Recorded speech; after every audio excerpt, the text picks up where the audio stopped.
And it just bowled me over to have classical music in Moorhead, Minnesota, 250 miles away from everywhere. And so I gave. I became a member, like a $25 member, and whatever money I had as a student, I thought it was that important to me.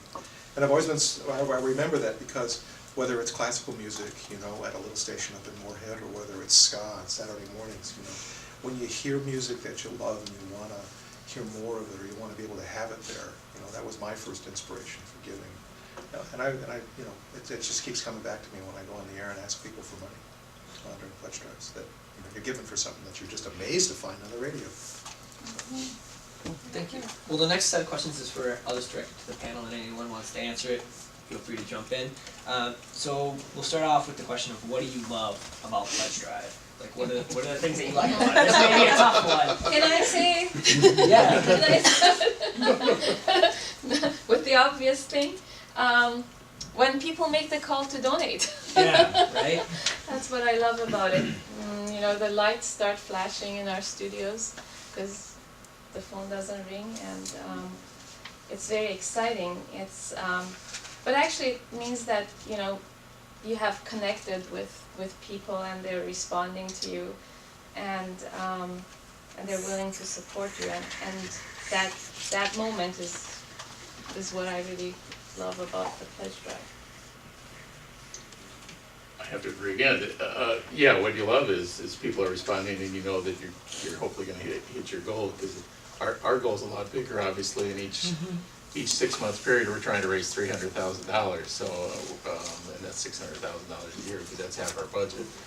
So when that response is happening, luckily most of our renewals are coming through this time. So that's what we love about our budget. And when those long periods of time when the phone's not ringing and people are not calling, and you kind of go, what are we doing wrong? Well, obviously you're not doing anything wrong. People are just not responding to you at that period of time. So it's as if you've done this before, you know that it comes and goes in periods, and you just got to keep trying. You got to stay positive about it, and that's the whole key to the whole thing. Stay positive, stay positive. So, but yeah, you love it when people respond, and so. I might have you come back a little bit about that when the phones are ringing. I think really Yeah, next we will question get quite well. into that. I know we'll keep coming up a lot during this. So Roger, how about you? Well, who's not to love the rings? My favorite parts of the pledge drives are when I get the first call, Yep. and that's really great time. And I think maybe my even more favorite time is when I get the last call during the pledge drive. There you go. When the pledge drive's over, you can get everything up. But is it ever over? Yeah, right. I want to add one more thing, Yeah. is that I really love talking to people when they call. I kind of take a little bit of time to connect more. You know, like just maybe ask them a brief question, or they sometimes volunteer, you know, certain comments or give feedback. So that's really a great time too. I think if possible, if we feel comfortable, nothing lengthy because you have to get back to what you're doing, but maybe for a few seconds going beyond just what's your name, you know, and what's your credit card number. I think that might work in some situations. At least it does work when I'm on the air. We have, on our pledge form, we have a couple questions that we ask about, what inspired you to donate right now.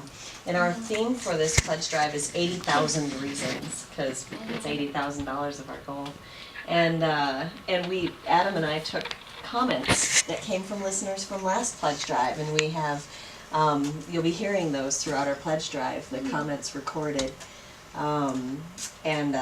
Like reason number 5,628 comes from Simon in Golden Valley or whatever, and it would be then that comment recorded. So yeah, I love to be able to get those. Yeah. I think it's so sweet because it also not only gives you a chance to talk about listeners that love you, but it also gives you a chance to talk about your mission.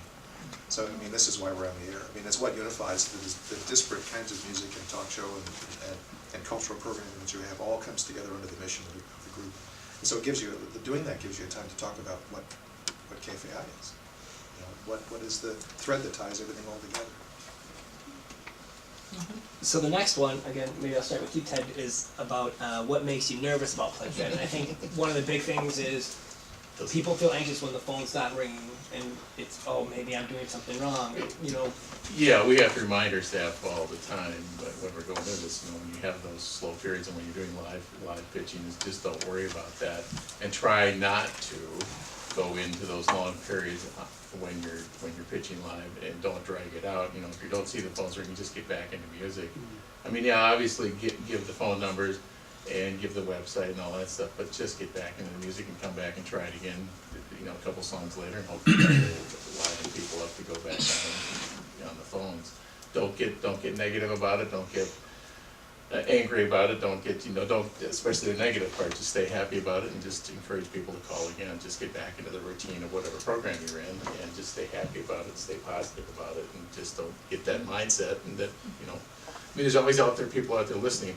We're at a point now, we feel that you know, in your membership base, maybe, and especially the way the economy was, and hopefully it's getting better, is that just those people are starting to come back and join you again, or renew your membership again, or, you know, you just gotta stay positive about it. That's what it boils down to in the long run. So if there are those periods, and our middays especially are slow, maybe yours are too, that, you know, people don't call, and you just gotta let it go and get back into music for 2 or 3 songs, and then come back and try it again. So our periods between 12:30 and 3 just die in us most of the time. You just gotta stay positive about it.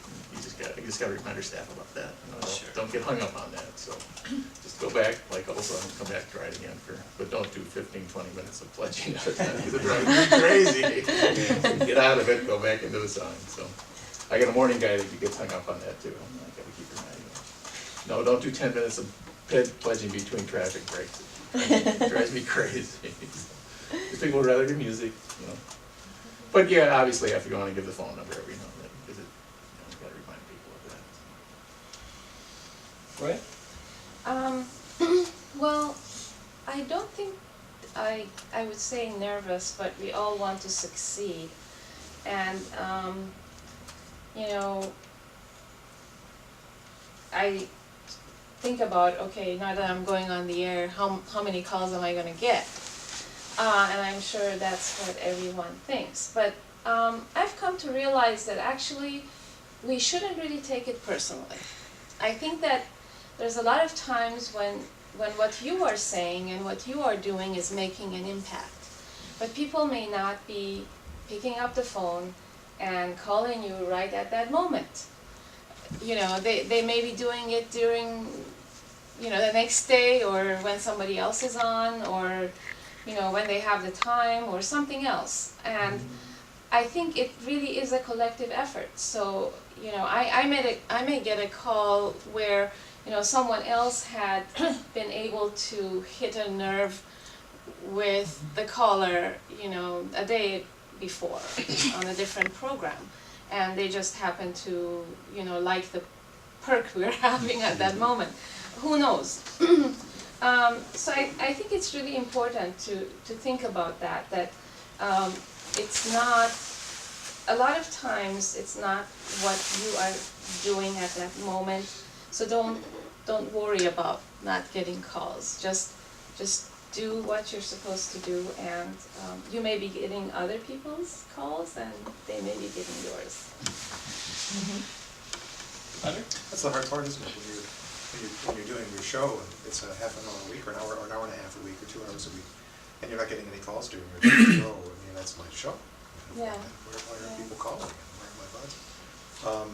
So maybe I can put that, maybe this is a nice little discussion point, is that what happens when no one is calling during your show? I remember I was at one of the conferences, and I was following back and said, we've got this program, there's a community radio station, we get this program, and I don't know what to do about it. Grossly underperforming, you know, we're not getting any money in it, I don't know what, and do I have to fill a spot with somebody else, and what's the deal, we're not getting calls, we're really, really worried. And the fellow was trying to answer the question, and finally someone said, what time is this person on? He's on from 2 to 4 in the morning. So sometimes we can get so fixed on what's happening during our hour that we don't see what's happening during the big hour. So how do you guys deal with that? I mean, how do you deal with that as a station? I mean, do you try to get your mom to call, or? There is some push to have folks employ their social networks. So yeah, and my mom does pledge on my show. Good job. Every drive. I think for me, I use, because we get, we have web pledges